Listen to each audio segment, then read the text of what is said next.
¿Ya?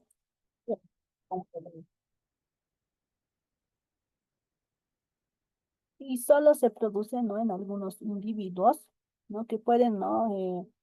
Se puede, o puede ocurrir tras lo que es la ingesta. Entonces, después de esto, ¿no?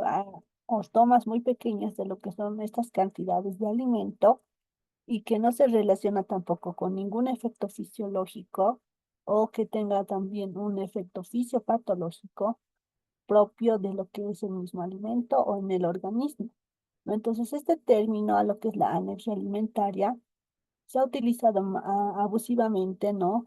Y ha sido aplicada de forma incorrecta a cualquier reacción adversa que pueda causar un alimento o un aditivo alimentario.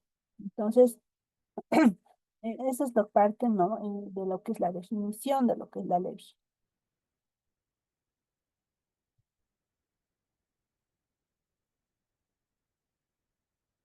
¿Cuál es la clasificación que se hace, ¿no? En este proceso de alergias?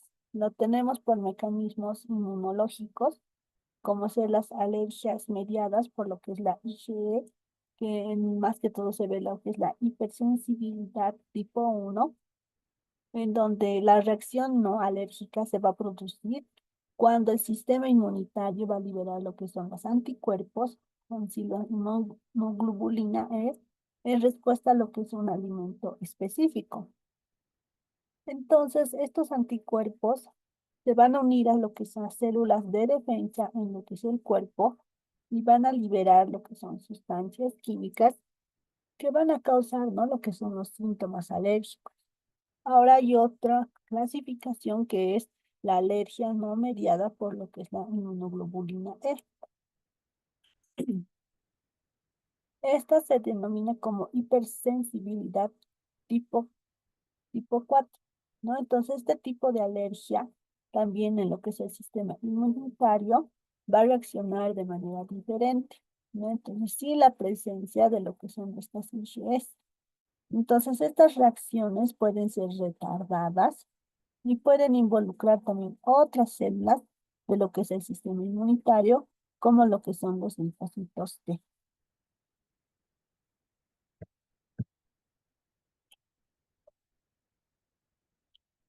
Ahora tenemos otro tipo de clasificación que se hace por lo que son los síntomas y por lo que es la gravedad, ¿no? De lo que es la alergia. Tenemos lo que es las reacciones alérgicas, ¿no? Donde son estas reacciones van a involucrar lo que es el sistema inmunitario y pueden variar, ¿no? De lo que son sus síntomas, desde leves a como lo que es una picazón, las erupciones cutáneas o tales problemas digestivos, hasta reacciones más graves, ¿no? Como ser la anafilaxia, que puede no amenazar lo que es la vida.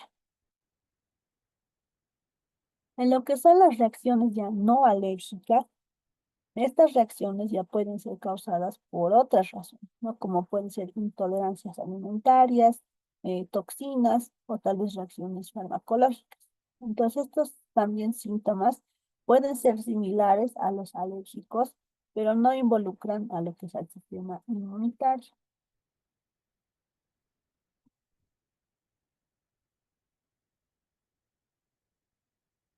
Acá tenemos lo que son ejemplos de clasificación, más que todo, más especificado, ¿no? Entonces vemos aquí que son los grandes 8, ¿no? Que son denominados esos alérgenos, que son comunes, ¿no? Y que causan alergias en el 90% de lo que es la población, como ser la leche, el huevo, lo que es el pescado, el marisco, las nueces, las paltas, los maníes, el trigo y lo que es la soya.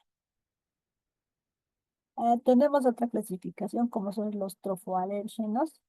Esto más que todo en cualquier alimento que vaya a ingresar por vía gastrointestinal y que pueda no desencadenar una reacción alérgica. Tenemos lo que son los alérgenos sensibles a lo que es la digestión. Entonces, estos más son proteínas que se van a degradar en lo que es la cavidad oral y pueden pasar a lo que es el síndrome de alergia oral. ¿no? Entonces, en cuanto pruebe lo que es tal vez, no sé, una nuez y lo mastique, pues, realmente la reacción se va a dar automáticamente haciendo que se hinche la lengua, ¿no? Entonces, esa es una reacción sensible al momento de lo que es la digestión. Ahora hay los aeroalérgenos que también se inhalan, ¿no? Y pueden causar también reacciones cruzadas con otros alimentos, ¿no? Entonces, en estos son los ejemplos específicos en los que se clasifican, ¿no? Lo que son estos alérgenos.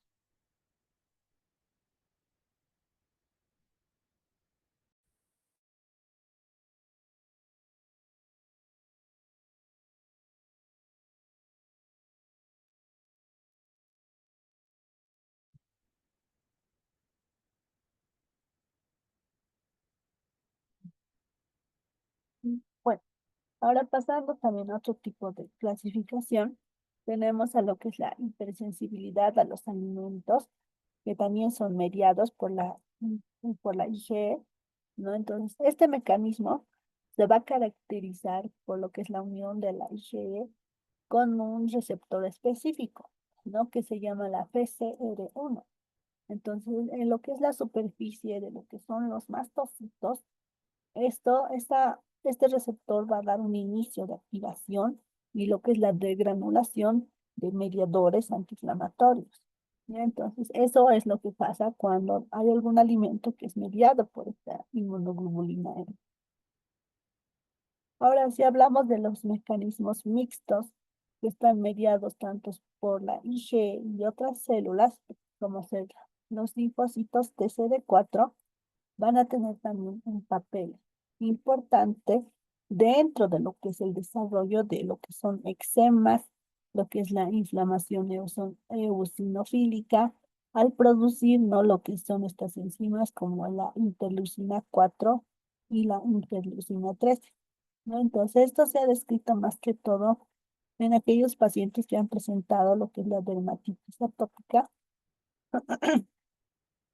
como una enfermedad, ¿no? Que tiene un funcionamiento mixto, ¿no? Esta dermatitis puede ser por contacto o por también por lo que es la ingestión de lo que es un alimento. Entonces se lo hace como una enfermedad mixta, ¿no? Entonces también tenemos lo que es el mecanismo mediado por células, ¿no? Estas son más que todo en lo que es la enteropatía, que es inducida por proteínas, ¿no? Que son también desórdenes gastrointestinales eosinofílicos. Entonces, clínicamente todos ellos van a surgir a una edad promedio de lo que son los 5 meses y se van a presentar con sintomatología ya caracterizada por lo que es el reflujo gastroesofágico, lo que es la constipación, la inflamación intestinal y lo que es la colitis y la proctocolitis.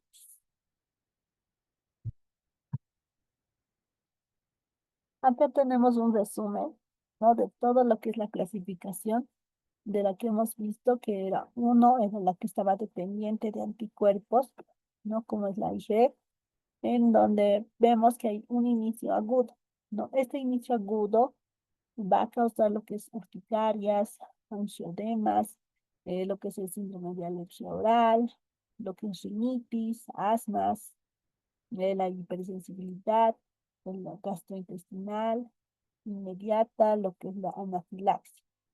Ahora si hablamos de lo que es la parte mixta, que son mediados tanto por IgE y otras células como los linfocitos, estas van a causar lo que son las dermatitis atópicas y lo que las que están mediadas por células no van a causar otros tipos de reacciones como es la gastroenteropatía, eosinofílica, lo que es la enterocolitis, lo que es la proctitis, que es inducida por proteínas alimentarias, el síndrome de Heiner, otra vez lo que es la enfermedad celíaca, ¿no? Entonces, los alimentos que están implicados y que son más comunes van a ser lo que es el huevo, la leche, el trigo, lo que es la soya, la nuez, el maní, el pescado, lo que son los mariscos.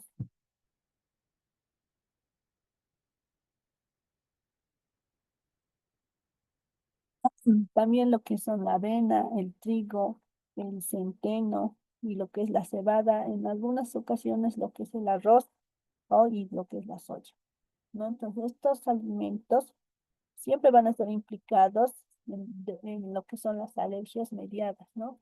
Dependiendo de lo que ellos utilicen, tal vez por células o tal vez por anticuerpos o por ambas, ¿no? Que sean células o inmunoglobulinas.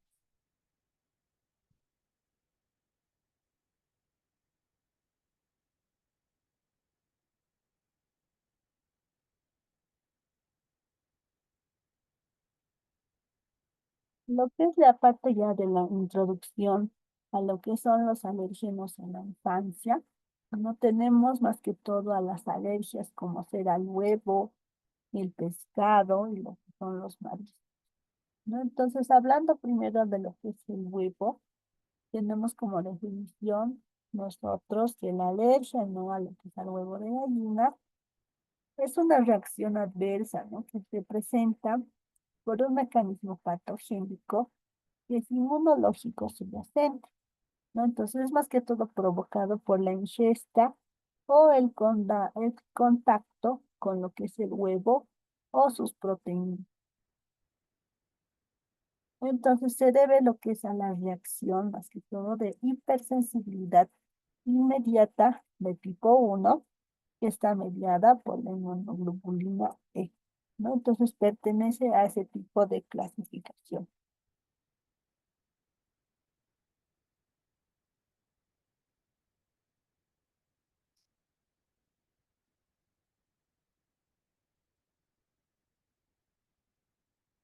Bueno, como conocemos nosotros, ¿no? En lo que es el huevo, ¿no? De lo que es la gallina, es un alimento, ¿no? Que nosotros consumimos de forma habitual y es también una fuente proteica importante en lo que es la alimentación del niño, así como también le brinda lo que son las vitaminas y algunas composiciones del complejo B, ¿no? Entonces, tanto tenemos entendido que es de alto contenido proteico y como también nosotros debemos dar lo que es la introducción en la dieta desde el primer año, ¿no?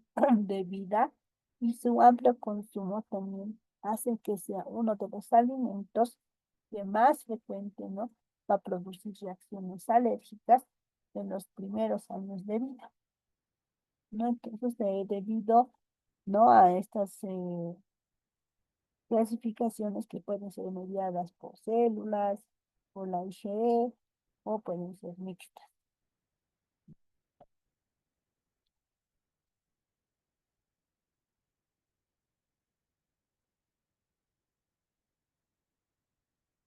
Ahora, hablando de lo que sea la parte de la patogenia, ¿no? Vemos que la mayoría de las reacciones alérgicas y que están producidas por lo que es el huevo son de dos, son de tipos que son la IgE, que son mediadas o que también son por hipersensibilidad inmediata de tipo 1, ¿no? Entonces, en ellas el tiempo de aparición de lo que son los síntomas va a ser inferior a lo que son 2 horas, ¿no? Entonces, muy frecuentemente tiene lugar en los primeros 30 minutos. No es mucho, depende de cuánto ha consumido y lo que es el tiempo, ¿no? Del niño en cuanto a lo que es la edad. Entonces, otra característica que las distingue también es su elevada frecuencia de síntomas cutáneos, ¿no?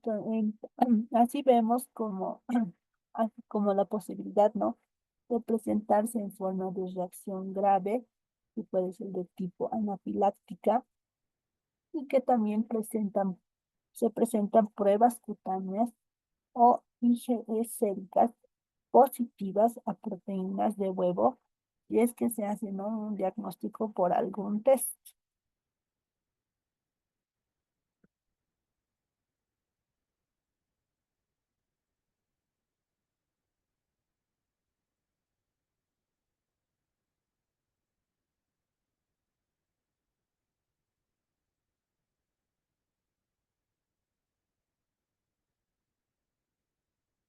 Bueno, lo que son los alérgenos del huevo y lo que son sus diferencias, vamos a ver lo que es la parte clínica, ¿no? En cuanto a lo que son la parte de sus alérgenos, ¿no? Entonces, vemos que tanto la clara como la yema pueden ser alergénicas, ¿no? Entonces, aunque sea la primera vez que esté consumiendo, ¿no? Nosotros siempre vamos a ver una reacción. Entonces, como sabemos, por su mayor contenido proteico, esta va a ser una fuente importante de sensibilización y de lo que es la alergia en la población infantil. En lo que es la clara de huevo, la proteína más abundante es lo que es la ovoalbúmina, ¿no? Que va a representar lo que es hasta el 54% de lo que es su contenido proteico. Otras proteínas de lo que es la clara son la ovomucoide, la ovotransferrina o la conalbumina y la lisofima, ¿no? Entonces, el alérgeno más importante se encuentra en lo que es la yema de huevo, que es la alfa-libetina, ¿no? Este alérgeno va a jugar un papel importante en lo que es el síndrome de ave huevo, ¿no? Entonces, en el cual el paciente se sensibiliza por vía inhalatoria de forma primaria y va desarrollando ya manifestaciones clínicas respiratorias tras inhalar, ¿no? Partículas procedentes como ser de plumas, puede ser también de forma cruzada, que puede presentar síntomas de alergia al huevo tras consumo de la yema o tal vez la carne de pollo, ¿no? Entonces, mucho depende, eh, ¿no? De dónde esté proviniendo lo que es la alergia, porque también al momento de consumo de lo que es la carne de pollo no sabemos si la gallinita no ha estado con este tipo de alergia ya en lo que es en su organismo, y ha dado un huevo, ¿no? Que ha sido por consumo al humano y le ha causado esa reacción alérgica, ¿no? Entonces, otro tipo eh, es otra forma, ¿no? De hacer que al niño o la persona adulta se le presente lo que es la alergia.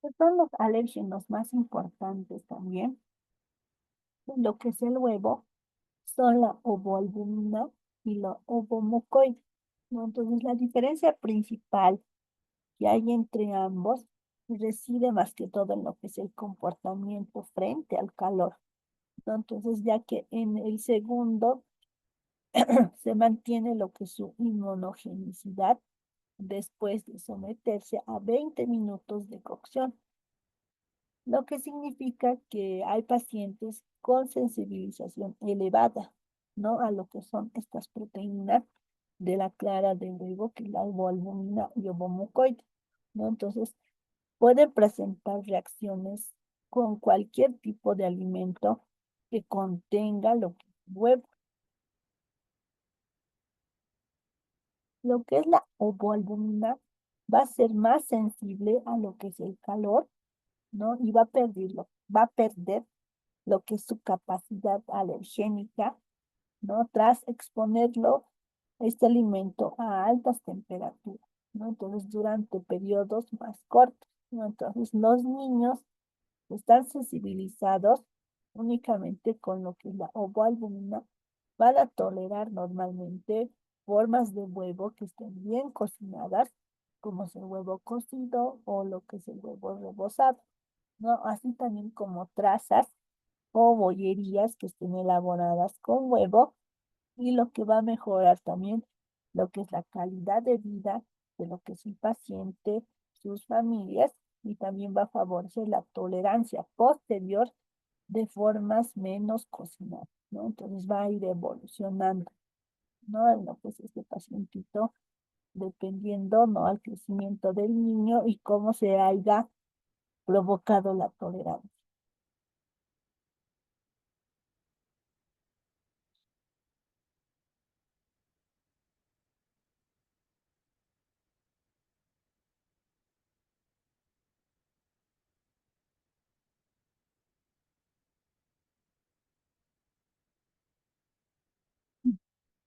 El- Siguiendo con la parte clínica, la mayoría de las reacciones que son por las IgE siempre van a estar mediadas y van a afectar lo que es la piel, ¿no? Hasta el 90%, ¿no? Seguida de lo que es el sistema digestivo, va a ser el 60% de los casos.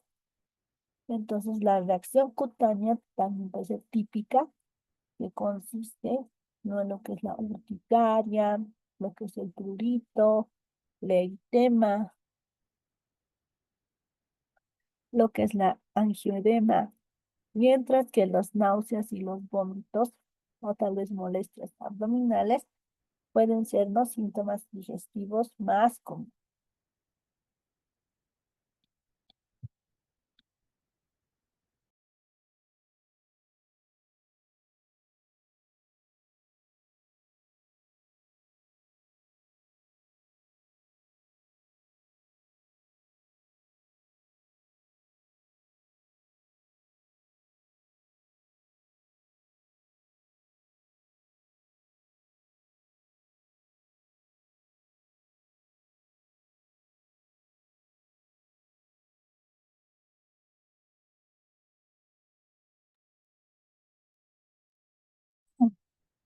Y tenemos también que hasta un 40% de las reacciones no se pueden afectar a lo que es al sistema respiratorio, con lo que son la disnea o las sibilancias, pero también se puede presentar lo que son las rinorreas o tal vez síntomas rinoconjuntivales, ¿no? Entonces, la alergia al huevo es una de las causas más comunes de lo que se puede presentar lo que es la anafilaxia. Entonces, los pacientes con asma son los de mayor riesgo, aunque no tenemos reacciones que son muchos menos graves, pero simplemente no, nosotros les recomendamos que rechacen lo que es este alimento, ¿no? Porque tiene mucho mayor riesgo de producir, ¿no? Lo que es este síntoma anafiláctico.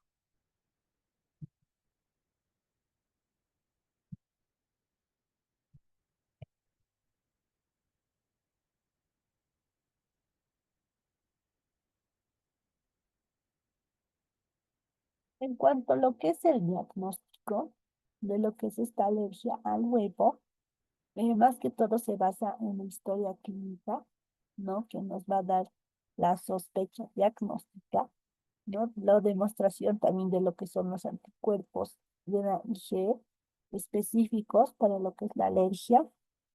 Y bueno, que nos va a indicar también el mecanismo patogénico, lo que es la prueba de exposición oral, que es más que todo controlada, o la prueba también de provocación, ¿no? Entonces, que nos va a confirmar lo que es la casualidad al diagnóstico de lo que es la alergia.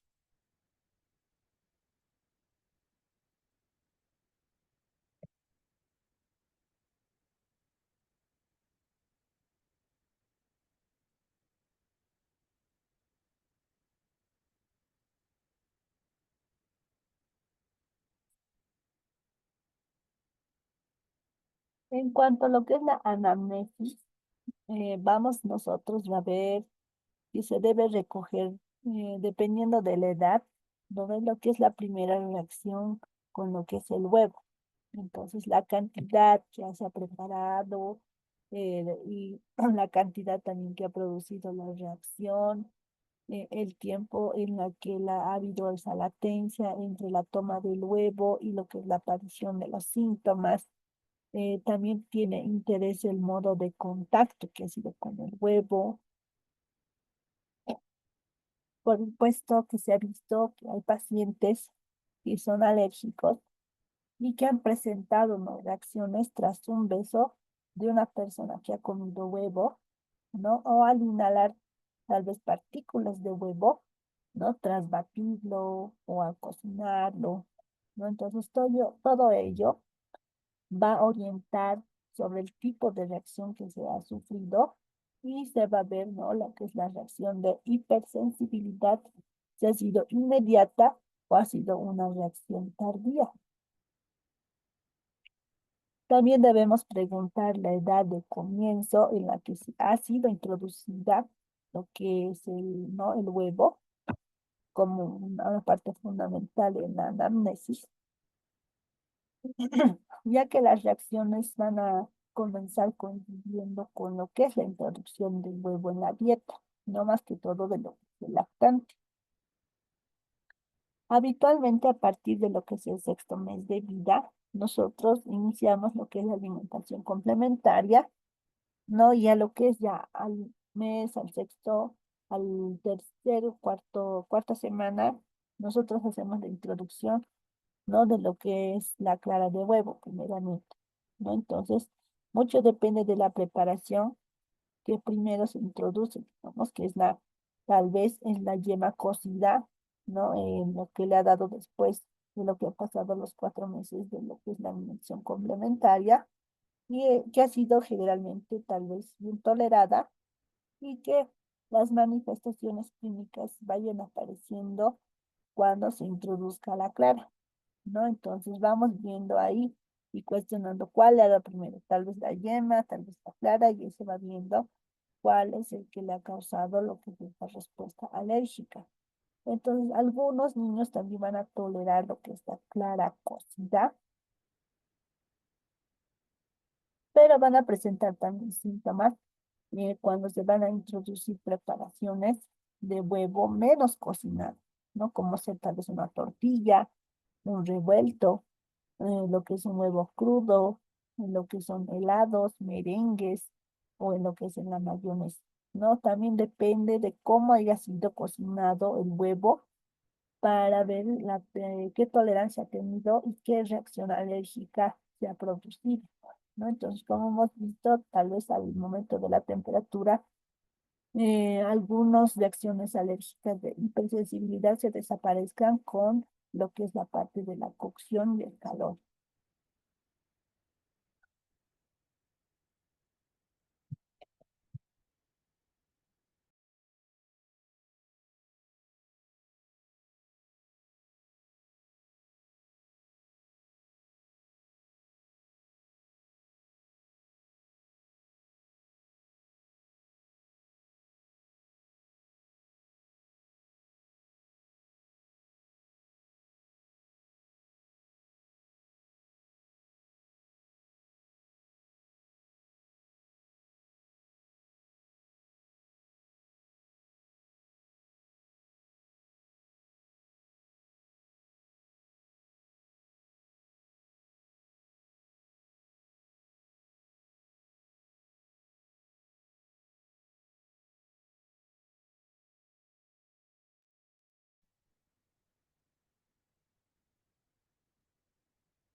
Mm.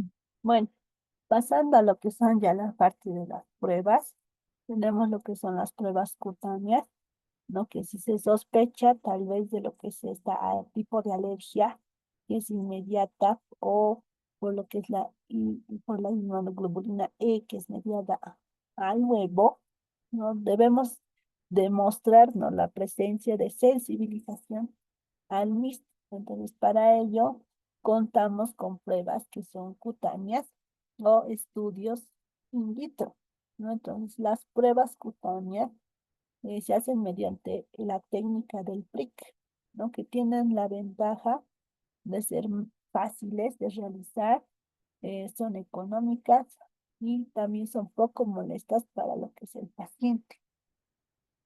Y lo que son las pruebas in vitro, más que todo se hace la cuantificación de anticuerpos que son específicos para lo que es el huevo y es otro método que demuestra lo que es la presencia de sensibilización, ¿no? Y también tenemos lo que es la prueba de provocación oral controlada, que es la PPOC, ¿no? En estos pacientes que son sensibilizados a lo que es el huevo y en los que no se ha introducido en lo que es en la misma dieta, no se debe realizar una prueba, ¿no? De provocación oral previo a permitir una dieta libre, ¿no? Entonces, con esta provocación nosotros introducimos una parte de huevo, ya sea de yema o clara, y vemos si ha habido una tolerancia o no. Y ya, ¿no? Cambiamos su modificación de dieta a algo más libre que en el consumo del huevo. Una anafilaxia también previa a lo que es al huevo, no siempre va a contraindicar lo que es una prueba de exposición oral controlada, pero sí obliga a una vigilancia mayor durante lo que es la misma prueba, ¿no? Entonces puede haber que se presente lo que es esta anafilaxia antes de que haya lo que es el consumo del huevo, pero siempre vamos a tener que tener vigilado al paciente, ¿no? Al momento de hacerle la introducción de lo que es el huevo, para que así no sufra esta reacción anafiláctica, pero después de que haya hecho consumo de lo que es el huevo.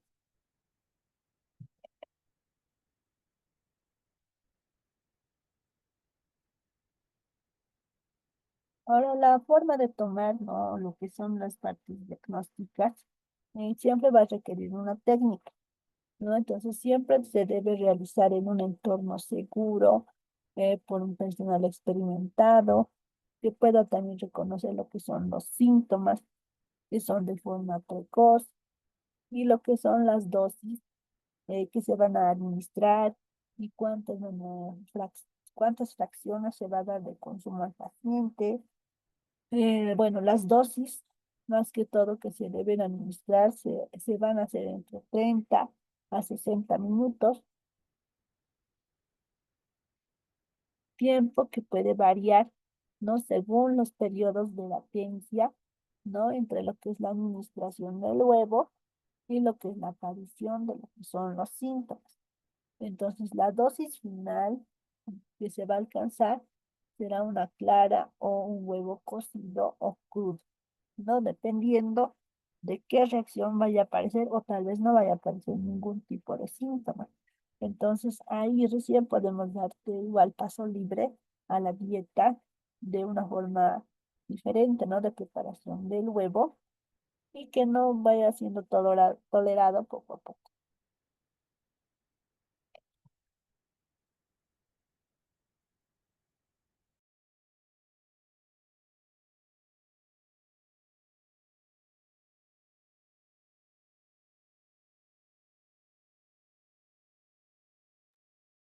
En cuanto a lo que es el tratamiento, ¿no? Tenemos lo que es la dieta de evitación o el tratamiento sintomático, ¿no? Entonces, el tratamiento de lo que es la alergia al huevo está basado en lo que es la parte de evitación de la ingesta de lo que son las proteínas del huevo, ¿no? Entonces, los niños en los que se haya demostrado, ¿no? La tolerancia a lo que es el huevo cocinado, realizarán únicamente una dieta de exclusión de huevo no cocinado, ¿no? Entonces, como es la mayonesa, lo que son los merengues, las tortillas, como que es el huevo frito y los helados, etcétera, ¿no? Entonces, no debiendo realizar tampoco dietas de exclusión de todo tipo de huevo, ¿no? Entonces, vamos viendo que si a un niño ha demostrado tolerancia a lo que es un huevo cocinado, pero en agua,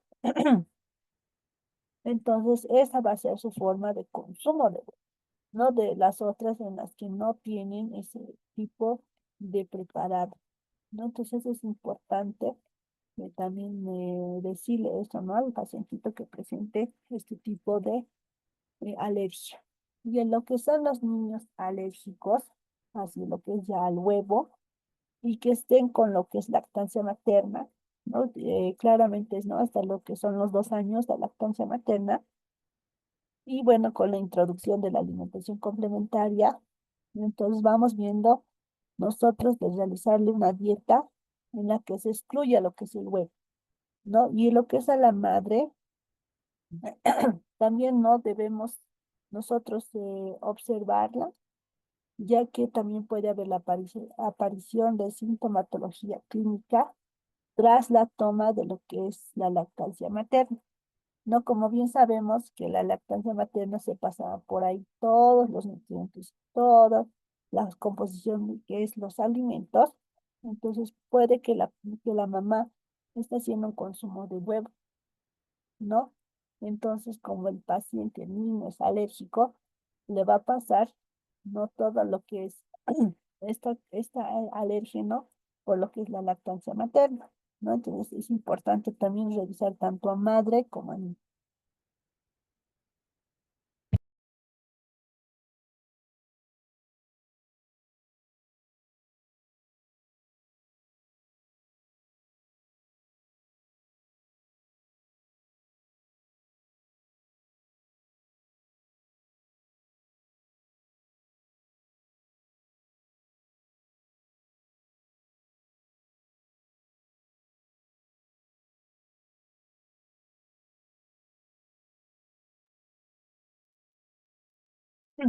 Bueno, ¿qué alimentos debe evitar un alérgico al huevo? ¿No? Entonces, nosotros, mediante lo que es la dieta, ¿no? De evitación total para estas personas alérgicas al huevo, los alimentos que debe evitar van a ser huevos en todas sus formas culinarias, ¿no? Ya sea frito, ya sea cocido, en tortilla, en lo que es un batido, en un rebozado, etcétera. ¿No? También huevos de otras aves, como también se lo de pavo, de pato, o lo que es de codorniz, el perdiz, y en muy raros casos lo que es la avestruz, ¿no? Y bueno, lo que también son los alimentos que van a llevar en su composición lo que es el huevo, como ser los dulces, los merengues, los helados, los batidos, los turrones, lo que son los flanes, cremas, caramelos, productos de pastelería, como ser bizcochos, galletas, pasteles, magdalenas, hojaldres, empanadas, algunas salsas como ser la mayonesa, la salsa de alelí, lo que son las gelatinas, algunos cereales para el desayuno, lo que son las pastas al huevo, lo que son los alimentos rebozados o empanados, los fiambres, embutidos, lo que son las salchichas, los patés, algunos cafés con que tienen crema, como el capuchino. También otro componente también de alimentos elaborados puede estar, ¿no? En la parte de etiquetado,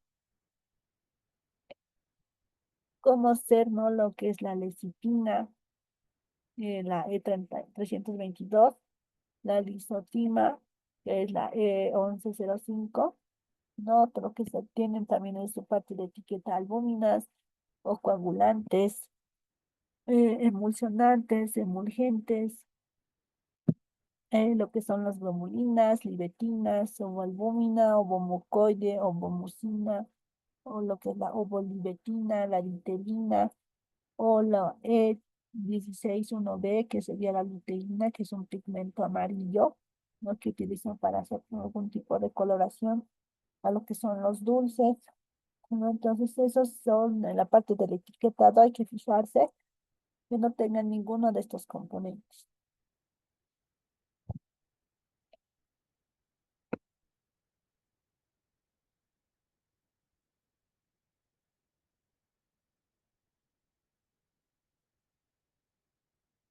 También tenemos medicamentos y lo que son vacunas que van a contener huevo en su composición. Y bueno, algunos medicamentos que son como preparados vitamínicos o tal vez gotas nasales contienen lo que es la lisozima de huevo, como es la vacuna de la fiebre amarilla, ¿no? Entonces, en estos pacientes pues hay que tener mucho cuidado, ¿no? Al momento de la colocación de lo que es esta vacuna o tal vez de esos medicamentos. Siempre debemos revisar el etiquetado también o la posología de lo que es el jarabe, ¿no? Entonces, de estos preparados. Y productos no alimentarios también pueden llevar lo que es huevo en su composición, ¿no? Como hacer algunos productos cosméticos, como hacer los jabones, los geles, las cremas o tal vez los champús. No en eso igual, ¿no? Podemos causar una reacción alérgica, pero ya en la piel, pero no tanto gastrointestinal, ¿no? Entonces puede ser algo hipersensible a este tipo de composición en estos productos cosméticos.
Ahora entrando a lo que es la parte de alergia ya a los pescados y mariscos, ¿no? Que es otro tipo también de alergia.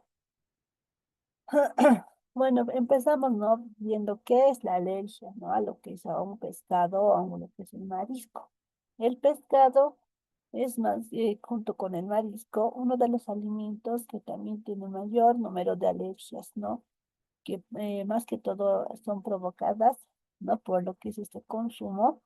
Entonces, la alergia a lo que es al pescado es una reacción más que todo adversa a lo que es el organismo frente a lo que son sus proteínas, ¿no? Que están presentes en el pescado tras la ingesta de estos, ¿no? Entonces, a través de este mecanismo inmunológico, sí son mediados por anticuerpos de la IgE. Y en algunas ocasiones, aunque mucho menos frecuente, esta persona puede presentar reacciones inmunológicas, pero que no estén mediadas por esta inmunoglobulina E, ¿no? Entonces, no siempre van a ser tal vez con la IgE, pero sí en la mayoría de los casos van a ser por este sistema inmunológico, ¿no? Entonces, los pescados también pueden causar reacciones adversas, pero que no son alérgicas generalmente por la presencia en su carne y que tenga estas sustancias tóxicas. Una de las reacciones tóxicas más comunes es lo que es la escombroidosis, ¿no? Que es producida por pescados que acumulan exceso de histamina, ¿no? En lo que es en su carne, ay, perdón, en lo que es la parte de su carne, ¿no? Entonces, mucho depende de qué forma no van a causar estas reacciones a lo que es la persona.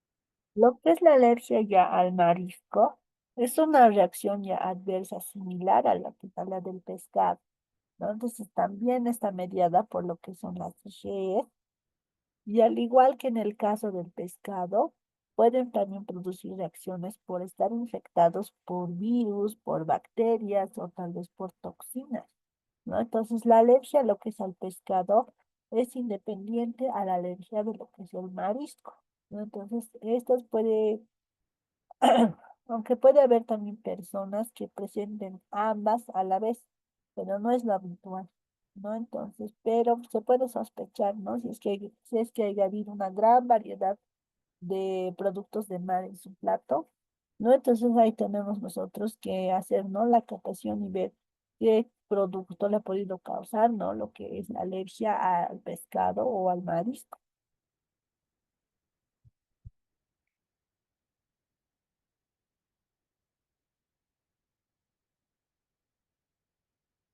Bueno, lo que son la parte de los alérgenos en lo que es el pescado y los mariscos, los principales alérgenos del pescado son unas proteínas que son llamadas las parvalbuminas, ¿no? Que están localizadas en lo que son las células musculares de lo que son los pescados, ¿no? Entonces son termoestables, es decir, que resisten lo que es el calor, ¿no? Y no se modifican al cocinarlas, ¿no? Entonces no son igual que lo que es la alergia al huevo, ¿no? Hemos visto que haciendo tal vez un tipo de cocción diferente, el paciente pueda tolerar lo que es esta alergia al huevo.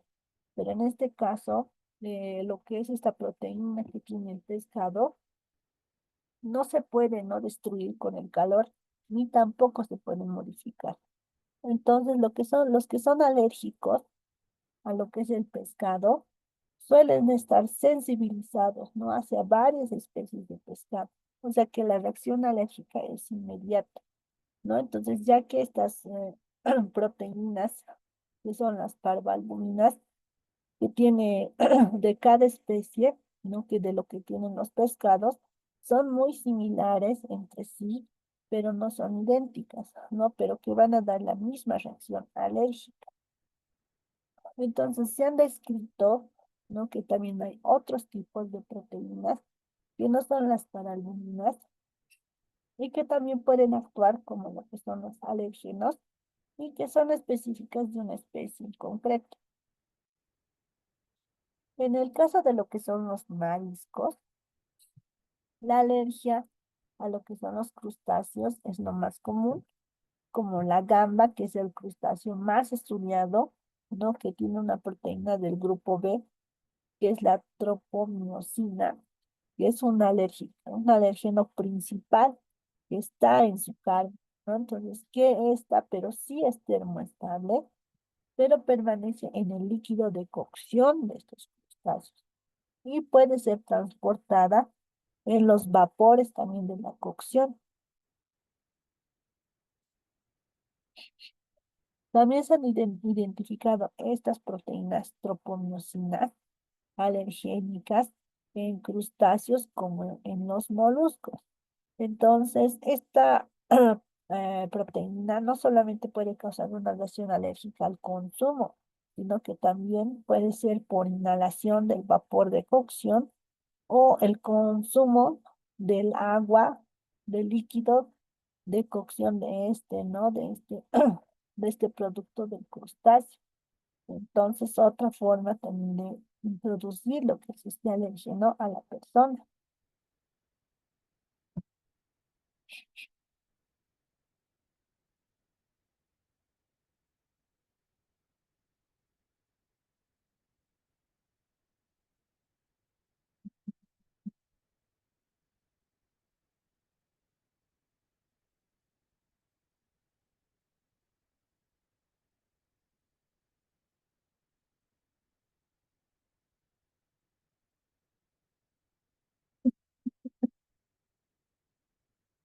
También hay otro alérgeno antes de pasarnos a lo que son los síntomas, que es lo que es la anisakis, no que es igual de parte del pescado, pero que este es un parásito, ¿no? Que está más que todo dentro del intestino de lo que es el pescado, ¿no? Entonces, esto también puede causar lo que son reacciones alérgicas similares a lo que es, ¿no? El consumo por vía oral, ¿no? Entonces, también es otro tipo de alérgeno que tiene lo que es el pescado.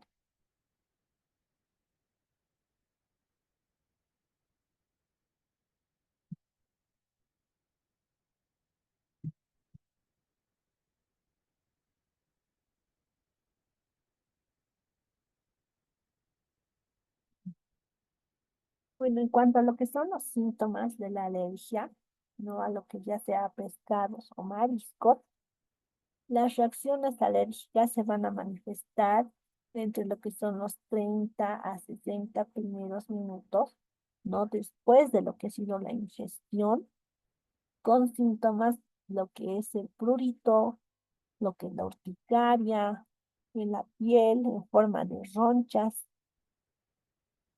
o lo que es la hinchazón localizada. También pueden aparecer síntomas digestivos, como son las náuseas, los vómitos, lo que es la diarrea, el dolor abdominal, y ya sea respiratorio, lo que son los estornudos o el asma, ¿no? Entonces, en algunas ocasiones, estas reacciones pueden resultar severas, ¿no? O muy graves y pueden tener participación también de varios órganos, ¿no? Entonces esto puede provocar lo que es la anafilaxia y lo que es el riesgo a lo que es la muerte.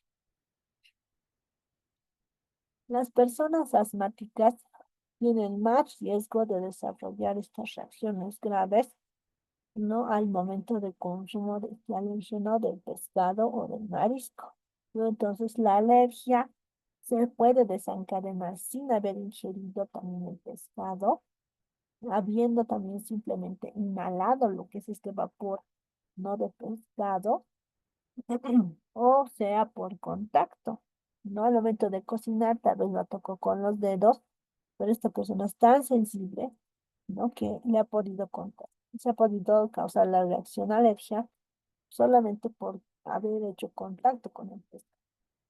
Entonces, la reacción por contacto también cursa con urticaria normalmente.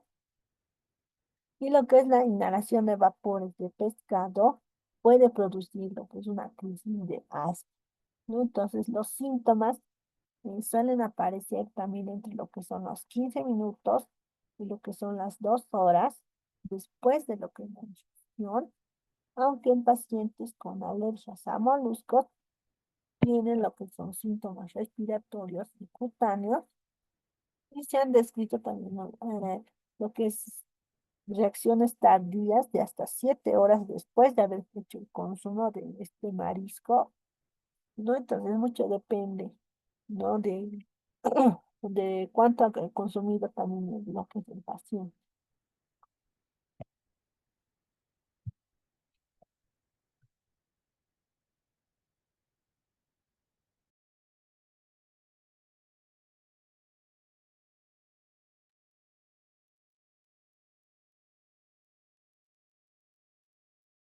Los síntomas, ¿no? Que se van a presentar en lo que es la alergia al marisco también van a ser similares a los del pescado. Eh, que pueden más que todo causar lo que, si es que fuera por ingestión o contacto o inhalación, síntomas como prurito, picor, lo que es la urticaria, la angioedema, pueden aparecer síntomas digestivos como náuseas, vómitos, lo que es la diarrea, dolores abdominales, también respiratorios como estornudos y asma. También podemos nosotros ver la dermatitis de contacto proteínica, ¿no? Y la urticaria de contacto. También que se puede producir al manipular lo que es el alimento y se va a manifestar con lo que es un eczema, lo que es un picor, un enrojecimiento o descamación y pequeñas ampollas en lo que es la piel o tal vez ronchas que sean de predominio en las manos y en algunas ocasiones también lo que son las reacciones pueden resultar muy severas o muy graves, ¿no? Con participación tal vez de varios órganos también, y que pueden provocar lo que es la anafilaxia y lo que es el riesgo a muerte.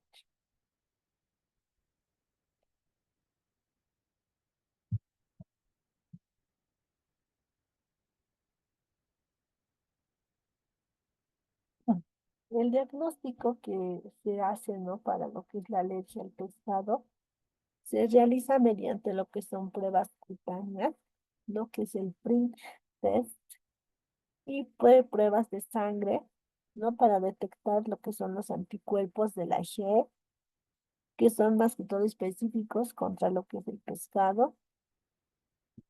Estas pruebas ayudan a identificar lo que son los alérgenos y van a determinar lo que, si es que hay una reacción alérgica a lo que es el pescado, ¿no? Entonces, las pruebas cutáneas, tenemos al Brintex, que se aplica en una pequeña cantidad de extracto de pescado sobre la piel, ¿no? Generalmente en lo que es el brazo. Y si hay una reacción alérgica, ¿no? Se forma con lo que es una protuberancia roja y pruriginosa en lugar, ¿no? De lo que es la prueba. Y este test es rápido y sencillo, pero no es específico, ¿no? Para identificar el tipo de pescado que le ha causado la alergia, ¿no? Entonces, simplemente solo deriva a lo que es, si es que es alérgico al pescado, pero no nos dice qué pescado es el que la ha producido.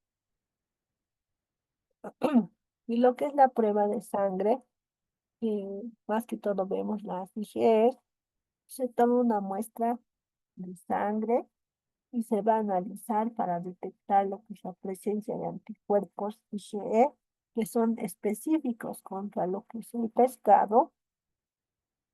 Y estas pruebas son más específicas y pueden ayudar a identificar el tipo de pescado que causa lo que es la alergia, ¿no? Entonces, haciendo estas dos pruebas, nosotros podemos confirmar que realmente tiene un tipo de alergia al pescado y con lo de la sangre, ver qué tipo de pescado es el que le causa esta reacción.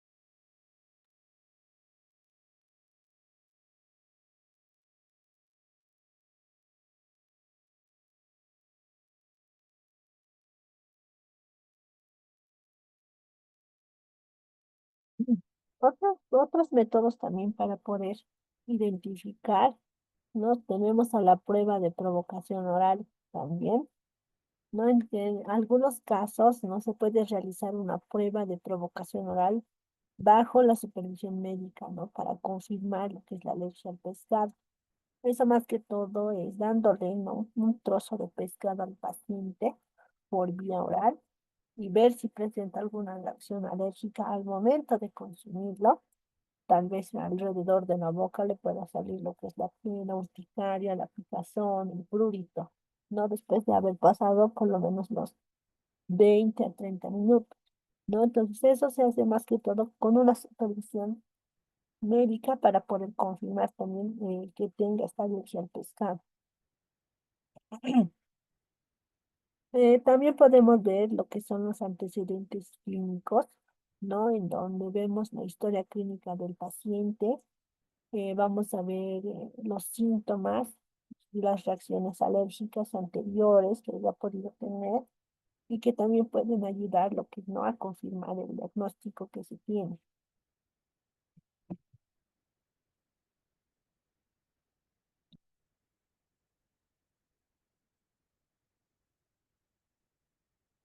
En cuanto a lo que es el tratamiento dietético, no es lo que es para la alergia del pescado, se va a tratar más que todo de evitar el consumo, ¿no? De lo que es el pescado.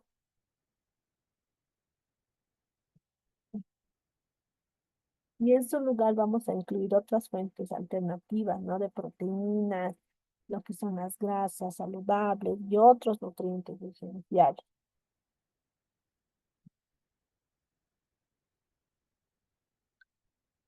Cuando evitamos lo que es la parte del pescado, la base del tratamiento siempre va a ser la eliminación de todos los tipos de pescado de la dieta, ¿no? Esto va a incluir pescados de agua dulce, salada, así como productos que puedan contener pescados o derivados como ser salsas o sopas, ¿no? Y las fuentes alternativas que se utilizarían en cuanto a ser de proteína es más que todo para reemplazar al pescado como fuente de proteínas y se pueden incluir lo que es la carne, lo que es la de res, de cerdo, tal vez de cordero, lo que es las aves, el pollo, el pavo, lo que son los huevos, lo que son los lácteos, es decir, la leche, el yogur, el queso, las legumbres, como son los frijoles, las lentejas, los garbanzos, frutos secos y también lo que son las semillas, ¿no? Entonces, podemos dar esta fuente alternativa de proteínas.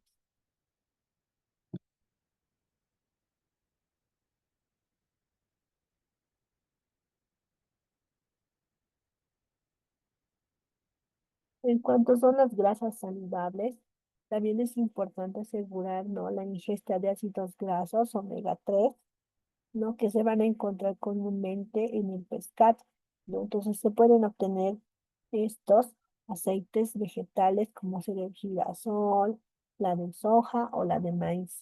Y también en lo que son los frutos secos, que son las nueces, las almendras, las semillas de lino, o tal vez otros complementos alimenticios como ser el aceite de pescado o el omega 3.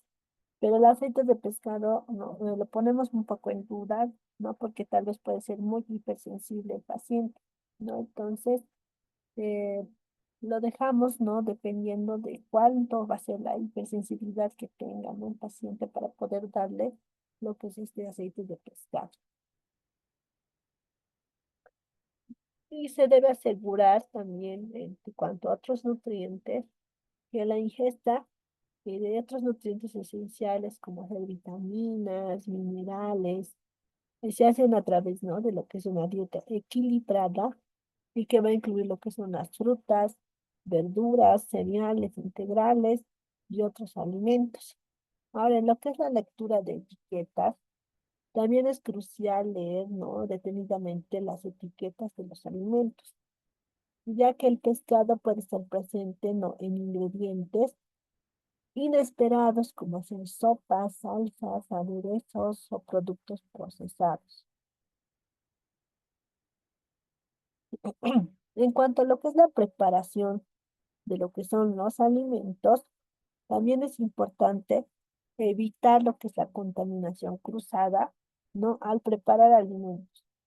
Hay que separar lo que son las herramientas de cocina y lo que son las superficies de trabajo que han sido utilizadas para cocinar lo que es el pescado de aquellas que han sido utilizados para otros alimentos, ¿no? Porque también puede ser que el paciente sea tan hipersensible, ¿no? Que con solamente un poquito del consumo de lo que es el cuchillo, ha pasado un poco de su sangre sin al momento de cocinar a otro alimento, no le hayamos podido, ¿no?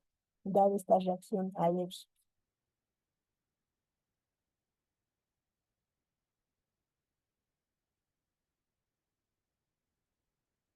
Mm. Ahora, en cuanto a esta pregunta, ¿no? Siempre a veces puede haber en alguna persona, ¿se cura lo que es la alergia al pescado?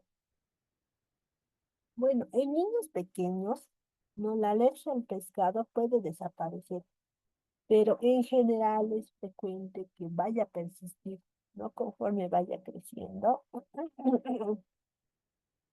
Y suele durar más que la alergia a la leche o al huevo, ¿no? Entonces, cuando la alergia al pescado comienza, ¿no? En la edad adulta, es mucho más difícil que desaparezca y puede durar ya toda la vida, ¿no? Entonces, muy diferente en lo que es niños pequeños a lo que son las partes ya adultas. Ya, si hacemos lo que es el tratamiento de desensibilización alimentaria o lo que es la inducción a la tolerancia oral al pescado, a veces puede resultar en que sea algo eficaz, ¿no? Ya que estos pacientes pueden volver a comer el pescado que les causaba la alergia e incluso otros tipos de pescado y pueden inhalar sin problemas aquel vapor de cocción del pescado y esto también va a hacer que se mejore la calidad de vida de lo que es el paciente, ¿no? Pero entonces hacemos nosotros primero el tratamiento, ¿no? Que sería la parte de desensibilizar lo que es esta tolerancia oral al pescado. Siempre se hace con supervisión médica, ¿no? Para saber si va a poder resistir al trozo de pescado que le vamos a dar y si no le va a causar una reacción alérgica durante lo que es las 24 horas o las 12 horas, ¿no? Entonces ya ahí vamos viendo si el paciente ya está pudiendo tolerar lo que es, ¿no? El consumo de pescado y así darle lo que es, ¿no? En su dieta, lo que es el consumo de esto.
Pasando a lo que es a la alergia, a lo que son los frutos secos, ¿no? Nosotros vemos que cuando hablamos de lo que es la alergia a frutos secos, es importante concretar a qué alimentos nos referimos, ¿no? En este caso, nosotros incluimos a lo que es el maní, lo que son los frutos con cáscara, los que tienen semillas, como ser el centeno, ¿no? Entonces, mucho depende, ¿no?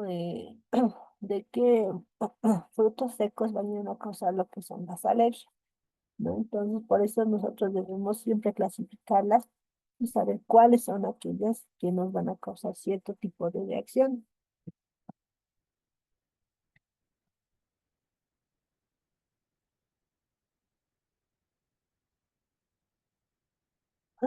Lo que es la gran mayoría, ¿no? En cuanto a lo que es la clínica en sí de reacciones alérgicas a lo que es el fruto seco, son por mecanismos de IgE mediados, ¿no? Entonces, la clínica de la alergia a estos alimentos es la habitual de lo que es la alergia alimentaria y puede también haber varios síntomas leves a aislados en lo que es en la parte orofaringe, ¿no? Hasta reacciones anafilácticas que pueden ser potencialmente mortales, ¿no? Y lo que es la ingesta de grandes cantidades también de estos productos suelen provocar también reacciones más graves, ¿no? Entonces, si el fruto seco está mezclado con otros alimentos, puede enmascararse lo que son estos síntomas orales y provocar directamente también síntomas sistémicos, ¿no? Entonces, el contacto cutáneo también suele provocar reacciones, pero que son más leves. En lo que es la inhalación, puede deberse también al polvo que se pueden dejar, ¿no? Los frutos secos o por los vapores de la cocina. También hay reacciones a través del contacto, que puede ser algo interpersonal, como ser contacto con saliva de otras personas, a través de besos, o compartir también utensilios de comida, ¿no? Entonces es una parte de lo que es, ¿no? Las alergias por frutos secos.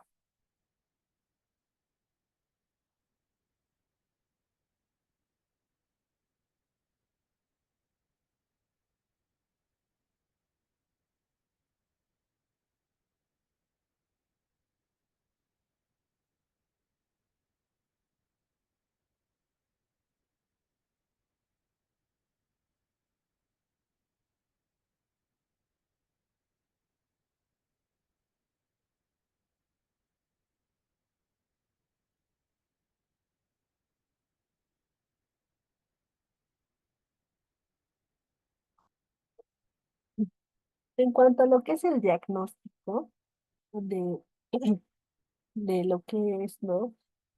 Para nosotros poder diagnosticar esta alergia a frutos secos, más que todo puede ser compleja y bueno, se puede encaminar a identificar el o los frutos secos que se han sido responsables de esta reacción clínica, ¿no? ¿Qué tal si ha habido en la mesa, no sé, un preparado o un pastel que haya tenido lo que son almendras? No, pero que están dentro de la masa del pastel y el paciente no sepa, entonces no vamos a poder identificar fácilmente cuál ha sido la reacción alérgica que ha producido, ¿no? Un síntoma. Entonces también es un poco complejo a veces el diagnóstico dependiendo de los alimentos que se haya consumido.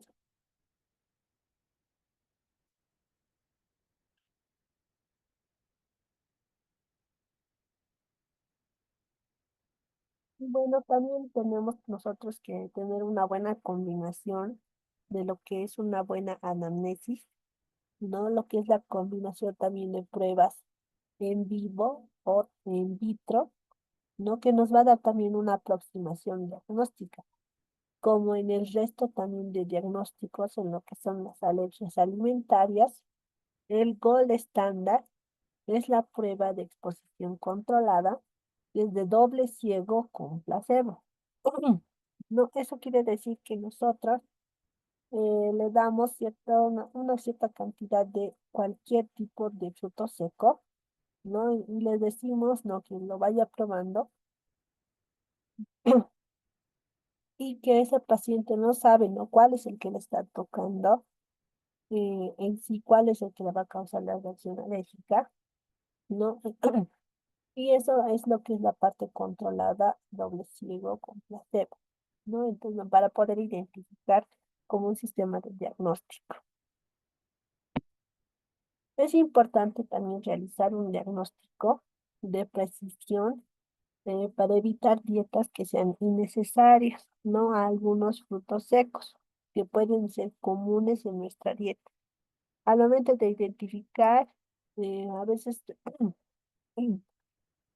podemos privar al paciente de otros frutos secos que no le han dado nuestra reacción alérgica, entonces por eso es importante el diagnóstico y saber con certeza cuál fruto seco es el que le causa la reacción alérgica.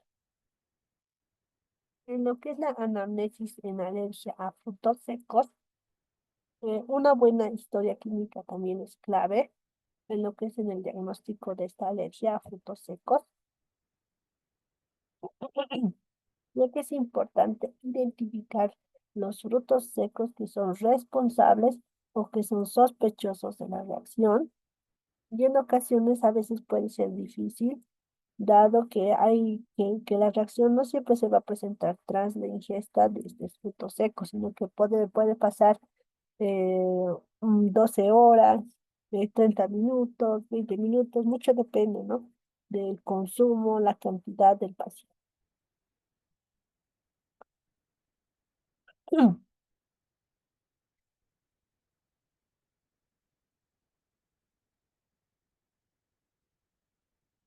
Lo que es el tratamiento estándar, ¿no? Para estos pacientes es lo que es el mismo que en el resto de lo que es la alergia de los alimentos, ¿no? Nosotros incluimos una dieta de evitación de alimentos que son responsables, ¿no? De lo que es la alergia.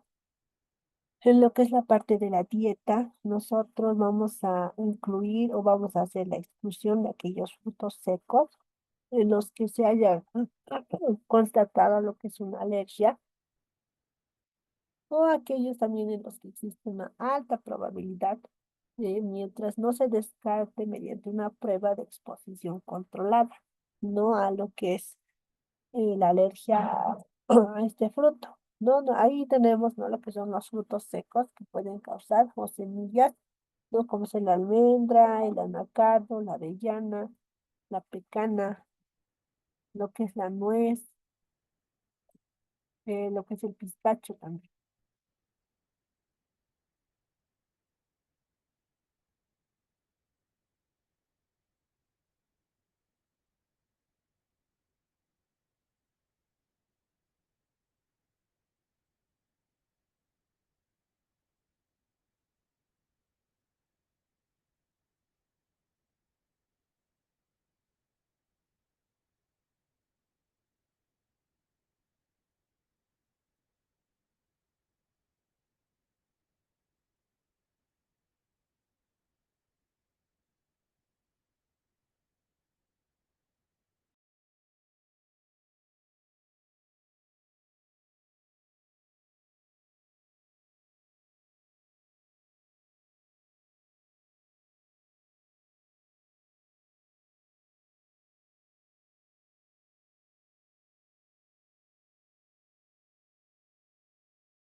Ahora pasando también a otro tipo de alergias, pueden ser lo que son las alergias a las legumbres, no, donde las legumbres o leguminosas son plantas, como conocemos, que se van a caracterizar porque sus frutos se van a encontrar encerrados en lo que son en vainas, ¿no? Entonces, la mayoría de las reacciones alérgicas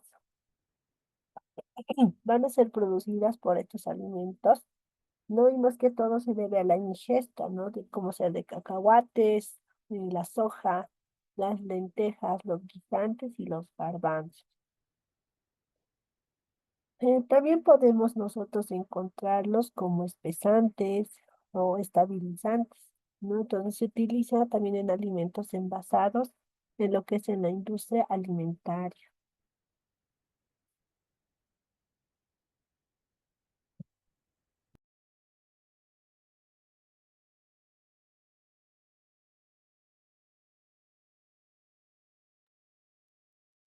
¿Qué síntomas pueden no producir lo que es esta alergia a las legumbres? Bueno, las manifestaciones clínicas de lo que son las alergias a las legumbres son similares, ¿no? Para todas ellas y van desde el síndrome de alergia oral, lo que son el picor en boca, lo que son los labios, lengua o faringe, ¿no? También lo que son las habas, los edemas en cara, lo que son rinitis, asmas, anafilaxias o incluso lo que es la muerte. Estos van a producir distintas reacciones dependiendo, ¿no? Si son frescas o secas. Entonces, así si la judía madura es rica en proteínas de depósito de albumina, ¿no? Entonces, vemos que mientras que las judías verdes y lo que son los guisantes aún no se han formado, entonces la cámara de depósito y carecen de lo que son tales proteínas, ¿no? Entonces muy diferentes, son frescas o están secas, ¿no? Entonces dependiendo, porque algunas pueden tener en su interior albumina y otras pueden carecer otras de estas proteínas.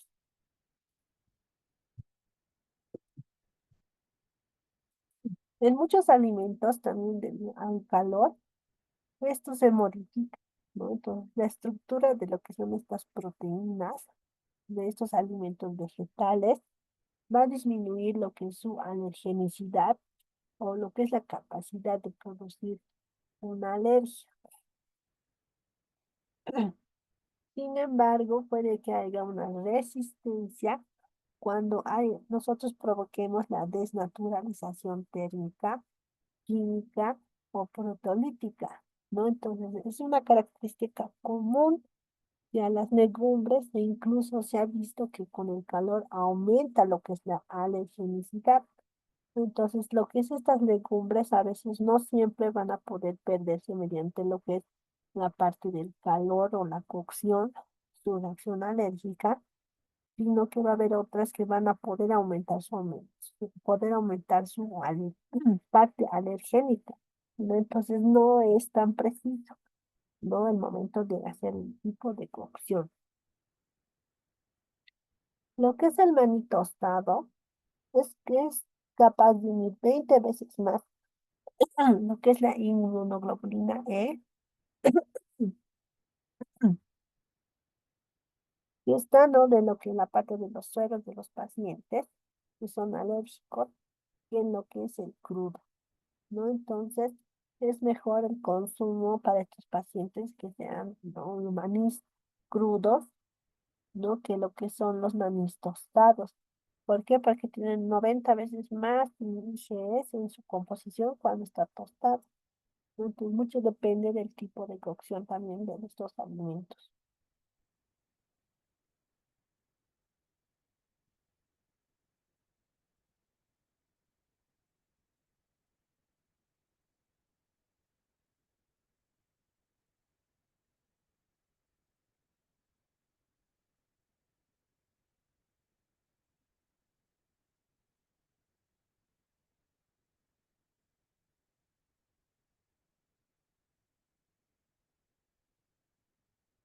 En cuanto lo que es su diagnóstico, la alergia a las legumbres se va a diagnosticar a través de pruebas cutáneas, no como ser análisis de sangre, en algunos casos pruebas de provocación oral, lo que también que se hace bajo supervisión médica. También vamos a recomendar un historial clínico detallado, La prueba más específica para todos estos tipos de alergias siempre van a ser las quick test, ¿no? Y aquellas que son las análisis de sangre, que son las IgE, que son más específicas en lo que es el suero, y lo que son las pruebas de exposición, que son controladas y es necesario, ¿no? Entonces, como pruebas de diagnóstico que ya conocemos, es la Printext, ¿no? Que se aplica en pequeñas cantidades de alérgeno en la piel y se va a observar si se produce una reacción o puede ser una roncha, puede ser roja o puede estar elevada. Y si es un análisis de sangre, que puede ser más que todo específico para la IgE, se mide lo que es la presencia de estos anticuerpos específicos contra lo que es el alérgeno en la sangre.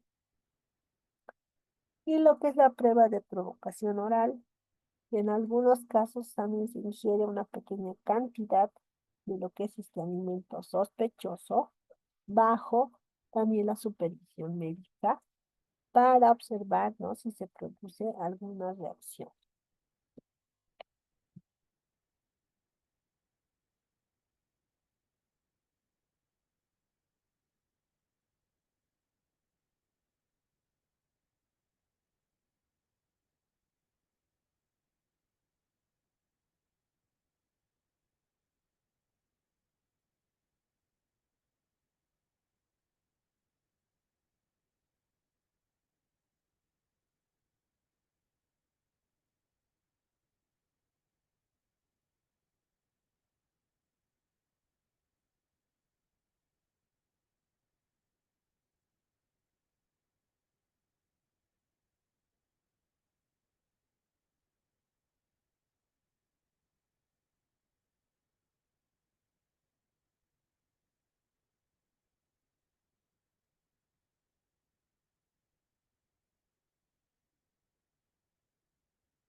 El tratamiento nutricional, ¿no? Vemos que el tratamiento principal de lo que es la alergia a las legumbres es la evitación no estricta de lo que es la legumbre a la que se es alérgico, ¿no? Entonces, con esas pruebas diagnósticas también podemos saber cuál, ¿no? De estas legumbres ha causado esa reacción alérgica y hacemos lo que es la parte evitativa, ¿no? Entonces, esto incluye evitar también el consumo de la legumbre en forma de comida o en aditivos de otros alimentos, ¿no? Entonces, en caso de que haya una reacción anafiláctica, la adrenalina es el medicamento a elección, ¿no? En lo que es la elaboración de lo que es ya su menú, de nosotros, de lo que es la parte de la evitación de la dieta, el principal enfoque, ¿no? Del tratamiento va a ser eliminar lo que es la legumbre que va a causar esta reacción alérgica. Y esto va a requerir, ¿no? Una educación rigurosa para el paciente, ¿no? Y todos lo que son sus familiares sobre cómo leer lo que son las etiquetas, identificar lo que son los aditivos, evitar la contaminación cruzada. También lo que es la evitación de la exposición, ¿no? Además de evitar lo que es la ingesta, también se debe evitar lo que es la exposición a los vapores de cocción, ¿no? De lo que es la legumbre.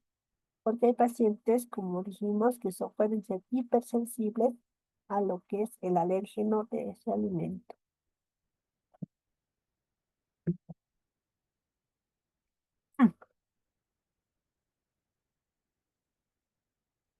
Bueno, en lo que es la parte de las anafilaxias, ¿no? Nosotros hemos visto que en todas estas reacciones alérgicas siempre va a haber, ¿no? Lo que es esta reacción anafiláctica.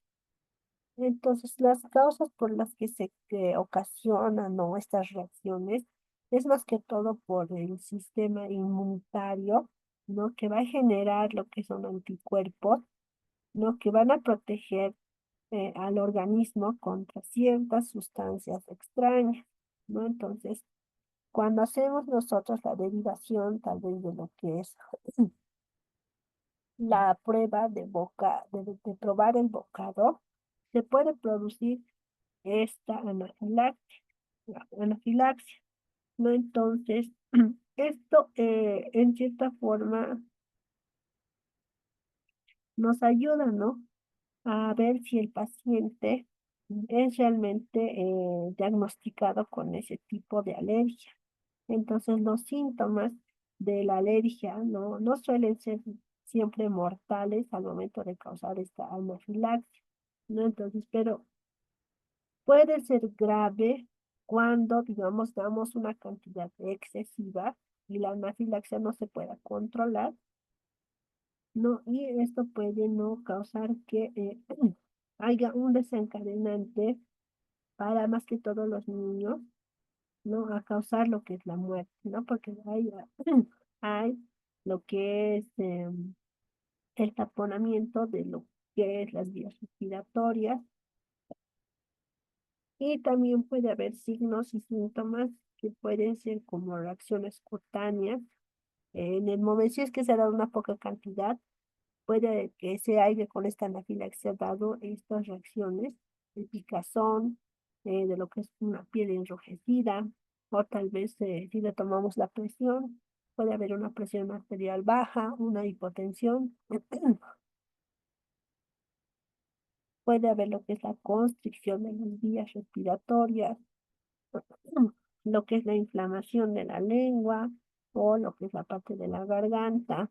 También puede haber lo que es sibilancias o dificultad para respirar. Podemos ocasionar lo que es el pulso débil o rápido, o que el paciente tenga náuseas, vómitos o diarrea. Y al final puede tener mareos, se puede también desmayar en el momento, ¿no?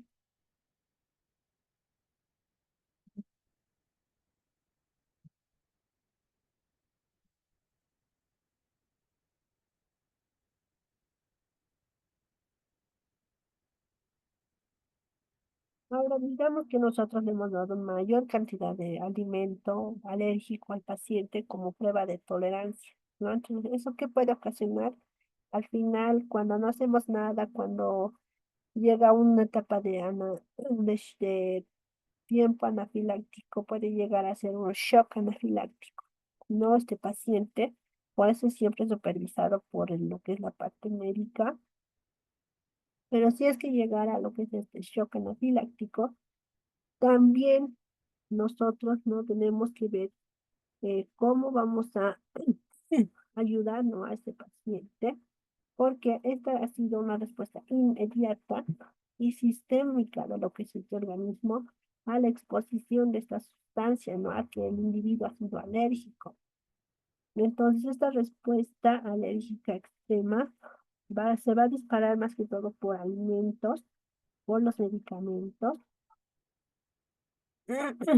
Y entonces nosotros podemos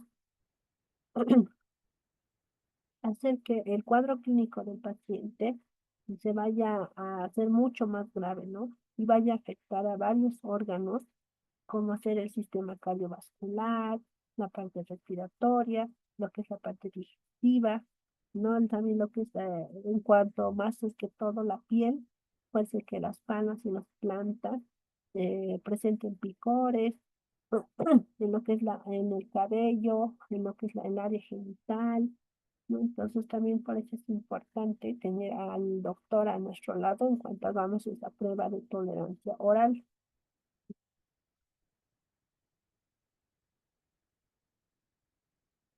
Ahora en los niños también se puede presentar lo que es la gastroenterocolitis, ¿no? Que es comúnmente llamada lo que es la gripe estomacal o la gripe intestinal, ¿no? Y lo que es una enfermedad no frecuente que causa más que todo vómitos, diarreas, dolor abdominal. Pero esto está causado más que todo por infecciones víricas o parasitarias, ¿no? También entonces este tratamiento del niño es rehidratable. Y cuando este paciente, cuando ha sido diagnosticado con este tipo de enfermedad, puede ser mucho más, eh, ¿cómo se dice? puede ser mucho más susceptible a presentar estos tipos de alergia, ¿no? Porque su sistema gastrointestinal no está haciendo una buena función y entonces cuando vaya a haber consumo de ciertos tipos de alimentos que tengan, ¿no? Una reacción alérgica, le vaya a causar, ¿no? A este niño lo que es una reacción alérgica.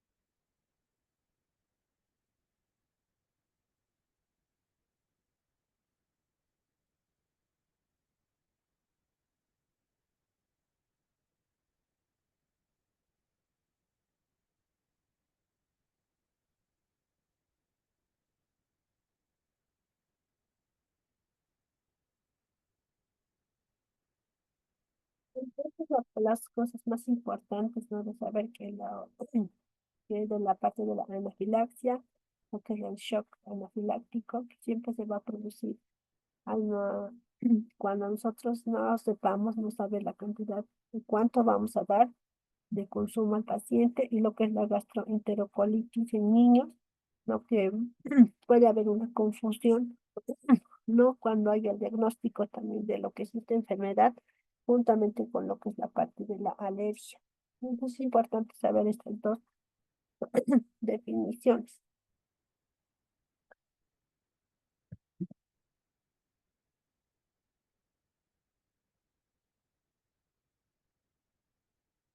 Digamos que hemos terminado lo que es, ¿no? El curso, pero si tienen alguna pregunta, pueden hacerlo también ahora.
Es importante también que tenemos que recalcar en estos niños con alergias alimentarias es la lectura de las etiquetas.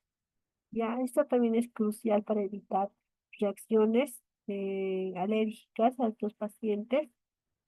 Y bueno, las etiquetas, ¿no? También de estos alimentos deben indicar claramente si se contiene alguno de estos alérgenos principales, como ser leche, el huevo, las nueces o frutos secos, si tienen lo que son pescados o crustáceos en su elaboración. Entonces nosotros al momento de analizar lo que son los etiquetados, siempre vamos a identificar lo que son, lo que es la identificación de los alérgenos, ¿no? Entonces los fabricantes deben también declarar qué alérgenos alimentarios van a ser los principales en un lenguaje sencillo de lo que es en la parte de la etiqueta.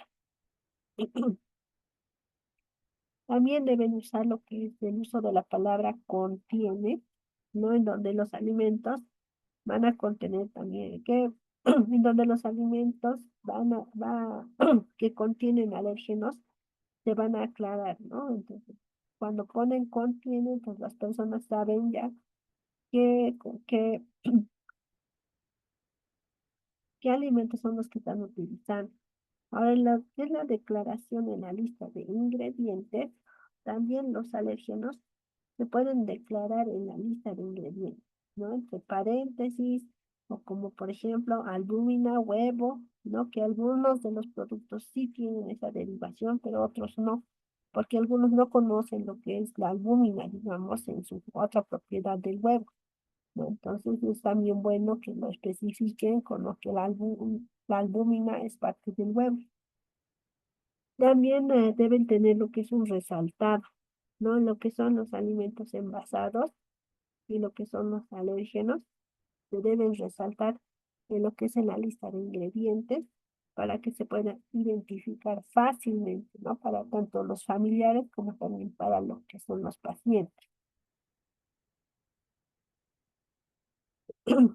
También deben tener etiquetas adicionales, ¿no? Entonces, algunos alimentos también pueden tener etiquetas que contengan lo que son lácteos o tal vez si tienen algunos procesados y todo eso. Entonces, eso es la etiqueta adicional también que podría tener, pero que no está legislado totalmente, ¿no? En nuestro país, pero sí algunos productos que vienen de la parte exterior sí lo tienen.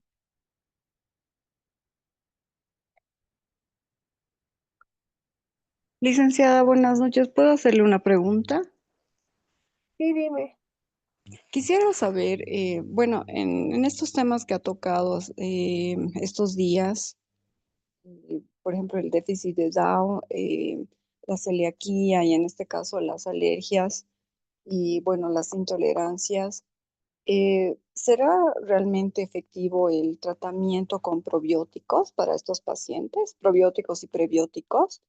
Porque, bueno, los artículos que he estado leyendo hablan mucho eh, de que las alergias, por ejemplo, se debe a una permeabilidad intestinal, ¿no? Entonces, obviamente puede haber una disbiosis y no sé cuán efectivo podría ser darles a estos pacientes un tratamiento con probióticos y prebióticos.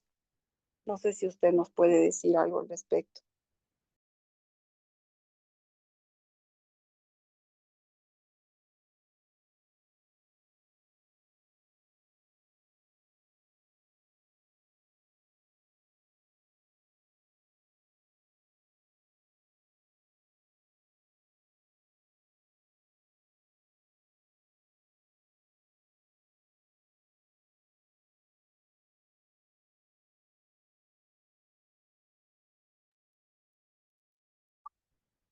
Sí, lo que son los probióticos y los prebióticos, sí, son beneficiosos, ¿no? Para lo que es el manejo de las alergias, ¿no? Ya que más que todo estos ayudan a fortalecer lo que es el sistema inmunológico, ¿no? Y los prebióticos también actúan como alimento para ciertas bacterias, ¿no? Que son beneficiosas en lo que es en el intestino. Y bueno, van mejorando, ¿no? Lo que es la función intestinal y bueno, también la parte de la función del sistema inmunológico. Entonces, sí, ¿no? Pueden ayudar a, a coadyuvar, ¿no? Con lo que son los síntomas de lo que son las alergias. ¿Por qué? Porque mejoran, como te digo, lo que es la barrera intestinal, en donde los prebióticos pueden mejorar lo que es esta barrera y lo que puede también reducir lo que es la entrada de alérgenos a lo que es al cuerpo, ¿no? Entonces, cuando hacemos una prueba oral, digamos, de lo que es el huevo o lo que es el pescado, puede ser no beneficioso darle lo que es un prebiótico para que así pueda tolerar lo que es, ¿no? El pescado o el huevo en cantidades pequeñas y así vaya tolerando, ¿no? Lo que es eh, la parte de su alergenicidad, ¿no? Entonces eso sí es muy beneficioso, digamos, darle lo que son prebióticos o probióticos, por eso, por la cuestión, ¿no? De la alza de la inmunidad, ¿no? Sí, entonces sí es beneficioso.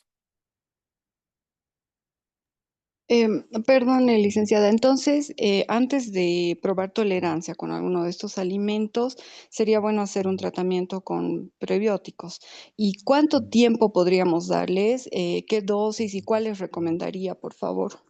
En el caso de niños, ¿no? En pediatría.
Bueno, en cuanto a lo que son los probióticos, no para lo que es la dosis, ¿a qué te refieres? Es más que todo el consumo habitual, ¿no? De lo que es el niño en lo que es la parte de la dieta, ¿no? Entonces le podemos dar lo que es un yogurt, ¿no? Digamos lo que es su media mañana, eh, y tal vez después de lo que es el almuerzo, ¿no? Entonces serían dos consumos, ¿no? De lo que son la parte de los probióticos, ¿no? Eso es lo que yo te puedo sugerir, ¿no? Antes de hacer lo que es la prueba de lo que es la prueba oral, ¿no? A la tolerancia. Y ahora el tiempo, ¿no? Más que todo, como vamos a hacer un tratamiento, por lo menos de una semana, que sea el consumo, ¿no? De diferente forma, lo que es este yogur, en lo que es ya sea desayuno, ya sea puede ser después del almuerzo, o puede ser como un postre, ¿no? Entonces, y lo que es en cuanto a los prebióticos, no está tan establecido, ¿no? De cuánto le tenemos que dar, porque generalmente viven en sobres o en partes líquidas, ¿no? Entonces, entre lo que es más o menos entre 1 a 2 sobres de lo que son los prebióticos puede ser, ¿no? O lo que son también los probióticos que vienen en sobres, se le puede dar, ¿no? A lo que es en la parte pediátrica en el día. Eso es lo que yo te podría no decir, que es en cuanto a la, al consumo, ¿no? De estos dos.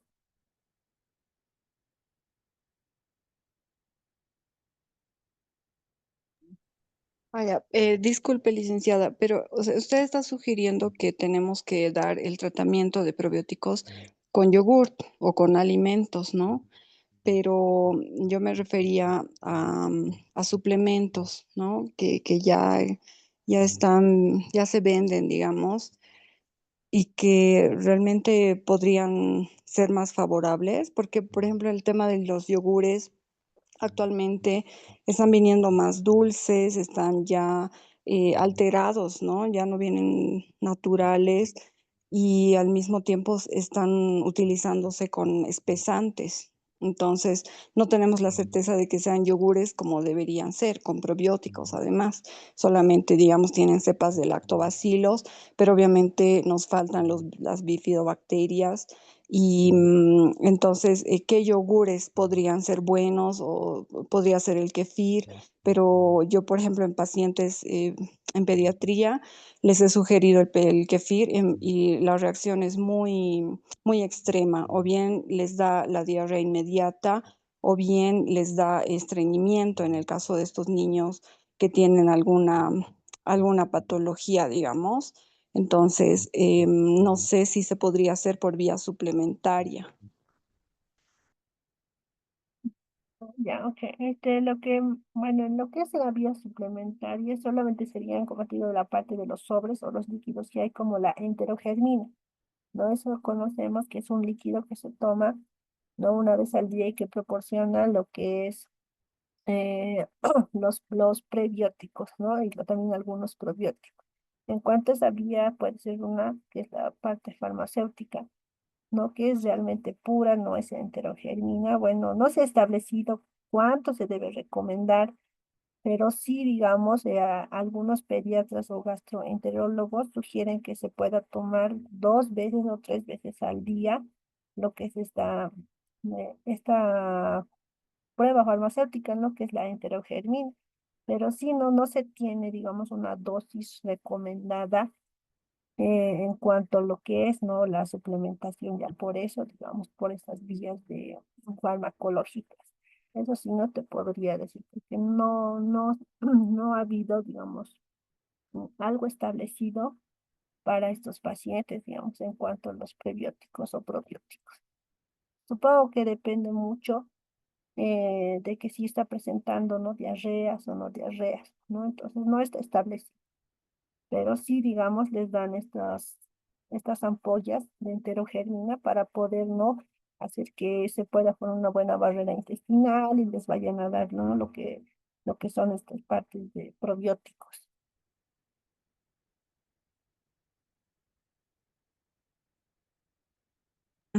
Gracias, licenciada.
En cuanto a la pregunta que dice de la contaminación cruzada, sí se sugiere, ¿no?, que se utilice para cada, cada tipo de alimento de picar, ¿no? Se tenga diferentes tablas, ¿no? Entonces, para que, como sabemos de las tablas de picar, al momento de que los cuchillos tocan la superficie, sacan una cierta cantidad, ya sea de madera o ya sea de plástico.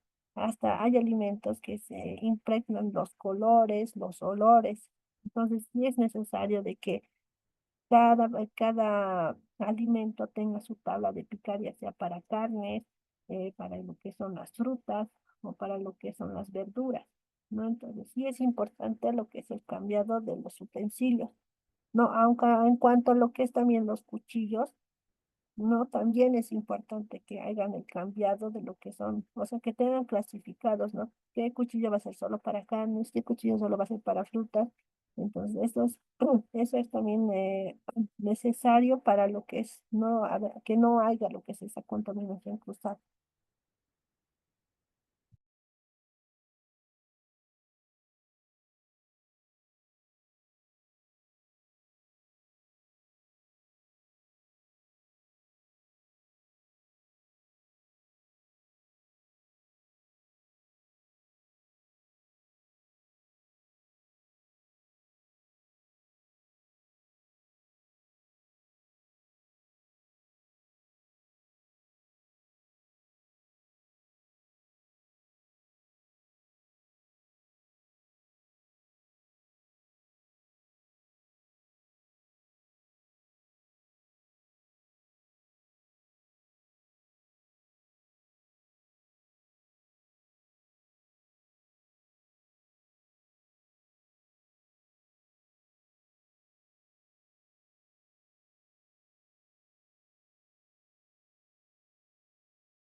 Muy bien, pues damos por concluido